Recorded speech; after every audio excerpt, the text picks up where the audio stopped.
दिल्ली में बीजेपी की रेखा गुप्ता सरकार को सत्ता में आए हुए 1 साल हो गया है, लेकिन उनके लिए अच्छी खबर नहीं है। विरोधी तो जो कर रहे हैं वो कर ही रहे हैं, लेकिन अपने लोग भी उनके खिलाफ मोर्चा खोलने की तैयारी कर रहे हैं। राष्ट्रीय स्वयंसेवक संघ से जिस तरह से बीजेपी जुड़ी हुई है, ऐसे ही राष्ट्रीय स्वयंसेवक से जुड़ा हुआ है भारतीय मजदूर संघ, और इसी की एक शाखा है भारतीय परिवहन मजदूर महासंघ।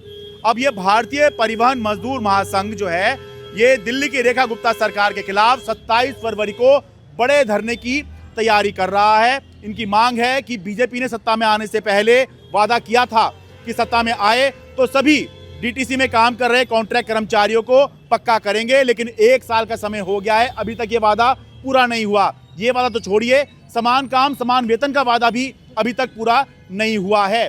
भारतीय परिवहन मजदूर महासंघ के पदाधिकारी ये आरोप लगा रहे हैं कि पिछली सरकार तो इनसे डरती थी, परिवहन मजदूर महासंघ से डरती थी और इनके कहने पर बहुत सारे काम कर दिया करती थी, लेकिन जो अभी की सरकार है, बीजेपी सरकार है, वो ना डर रही है, और क्योंकि डर नहीं रही तो इसलिए उनके पदाधिकारियों से मीटिंग का समय भी नहीं मिलता है, और जो कर्मचारी हैं कॉन्ट्रैक्ट वाले, उनको टर्मिनेट भी कर दी रही है। अब तो बिना उसके लोगों को टर्मिनेट भी कर रहे हैं। पिछली सरकार में भी ऐसे टर्मिनेट हो जाया करते थे, बल्कि पिछली सरकार डरती थी टर्मिनेट करने से। हाँ, पिछली सरकार डरती थी और ये सरकार आंदोलन ना हो जाए।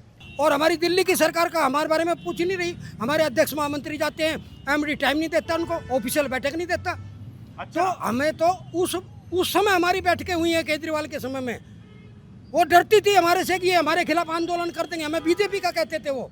लेकिन आज हमारी सरकार, ये सरकार हमारे से डरनी नहीं है, सोचती है कि हमारे ही अपने ही हमारे खिलाफ क्या करेंगे, लेकिन हमें करना पड़ेगा ये आंदोलन।